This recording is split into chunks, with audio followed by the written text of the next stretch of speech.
PM किसान योजनार बहुत बड़ अपडेट।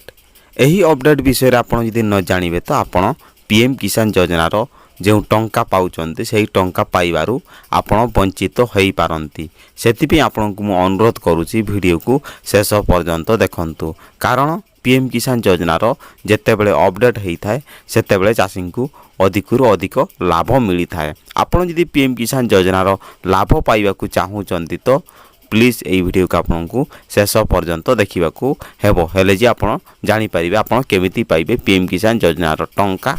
खूब शीघ्र आसीबाकू जाउची पीएम किसान योजनार किस्ती टंका। आसंतु जानिबा आपण जदि पीएम किसान योजनार 17तम किस्ती टंका पाइबाकू चाहूचंती तो आपण एई वीडियो को शेष पर्यंत देखंतु, स्किप करी देखंतु नाही नचेत आपण बुझी पारिबे नाही। चाषी पई खुशी खबर आसीबो 17तम टंका। खूब शीघ्र आसीबो एही किस्ती टंका। केबे आसीबो केउं दिन आसीबो सेही विषय जानिया को चाहूतले वीडियो को शेष पर्यंत देखंतु हेले जे आपण ठीक जानि पारिबे। प्रधानमंत्री किसान सम्मान निधि योजना पीएम किसान हेउची एक केंद्रीय सरकारी योजना। एही योजना को केंद्र सरकार द्वारा आरंभ करा जाइछि। एही योजना अधीन रे केंद्र सरकार ए पर्यंत 16तम किस्ती टंका चाषी अकाउंट को प्रदान करि सारिचंती। पीएम किसान योजनार 16तम किस्ती टंका ठीक समय रे आसीथिबारु चाषी को ठीक समय रे मिलिथिबारु से माने तांकर चाष कार्य रे लगी सारिचंती। आपण मते एही योजनार संपूर्ण लाभ पाई परिबे। वर्तमान पीएम किसान रो हिताधिकारी माने 17तम किस्ती पाई अपेक्षा करिसंती। आपण मते यदि पीएम किसान योजनार 17तम किस्ती टंका पाइबा पई अपेक्षा करिसंती तो आपनको आउ चिंता करियार आवश्यकता पड़िबो नाही। केंद्र सरकार खूब शीघ्र पीएम किसान योजनार 17तम किस्ती टंका को मुक्त करने को जाउछंती। एही योजना अधीन रे प्रत्येक जमी धारणाकारी कृषक परिवार को प्रति वर्ष 6000 टंका दिया जाए। एही टैक्स गुड़िक प्रत्येक 2000 टंका 3टी समान किस्ती रे दिया जाए।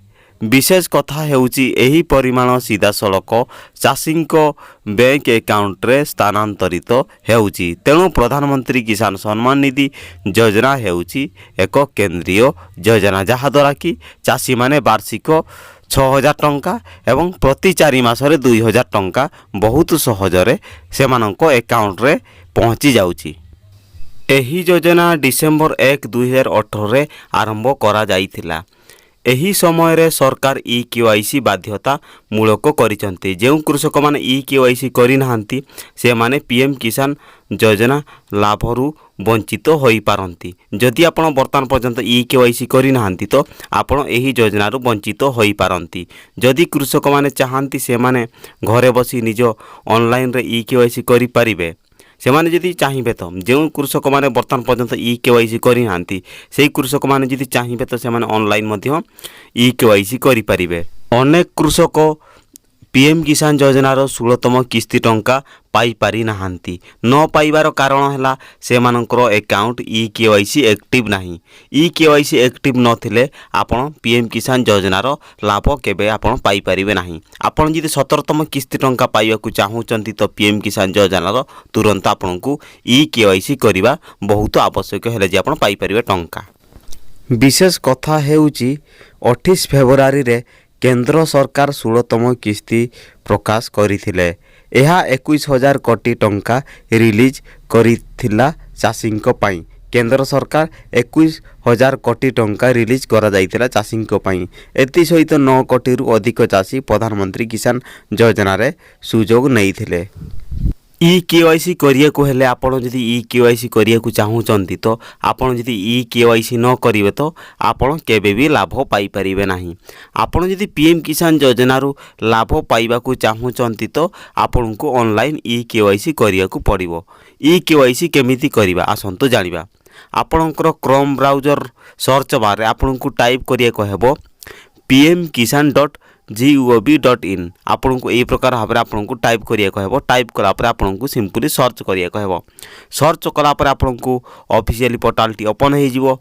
ओपन होला पर सेठी आपन को देखिबा को मिलिबो एक ऑप्शन एक विकल्प से आपको देखा मिल ई केवाईसी आपको केवल ई केवाईसी उपर ही आपको क्लिक करिया को पड़िबो। ई केवाईसी उपर क्लिक करिया को परे आपको आधार नंबर देवा को पड़िबो। आधार नंबर देवा परे आपको कैप्चा कोड आपनकर आधार नंबर एवं कैप्चा कोड को दे सारा परे एबे संधान उपरे क्लिक करंतु माने संधान ऑप्शन उपरे क्लिक करंतु। सेठी क्लिक कला परे आधार सहित लिंक हेइथिबा मोबाइल नंबर प्रवेश करंतु।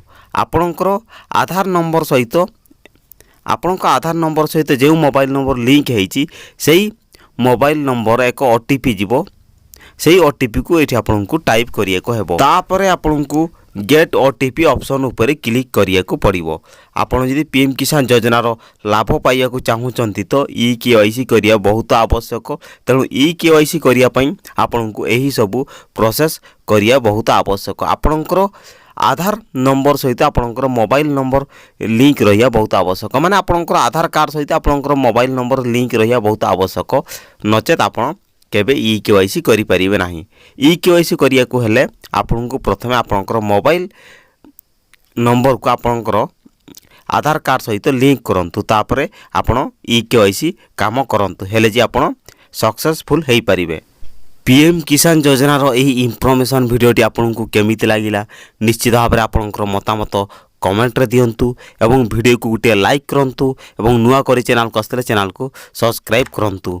जहाँ भी जितेबाला जो कौन समय रे पीएम किसान योजना रो जहाँ भी किसी अपडेट हेले मु आपनको वीडियो माध्यम रे जणेबी। आपण यदि पीएम किसान योजना रो लाभ पाई पारु नांती आपण जने योग्य हिताधिकारी पीएम किसान योजना रो लाभ पाइबा पे आपण जने योग्य हिताधिकारी आपण तथापि पीएम किसान योजना रो लाभ पाई पारु नांती काहेकि पाई पारु नांती सेही विषय रे आपण जानिए को चाहूतले मते मोर इंस्टाग्राम अकाउंट रे मते डीएम करि परिबे। ता सहित चैनल को सब्सक्राइब कर रखंतु। ता सहित आपण कमेंट मध्ये करंतु। मु निश्चित भाव में आपनकर समस्या को समाधान करिया को मु मोर व्यक्तिगत भाव में मु चेष्टा करिवि। तेणु एई वीडियो एति कि पुणी देखा हेबो आ एक नुआ वीडियो रे वीडियो को देखि साथबारु आपनको बहुत बहुत धन्यवाद।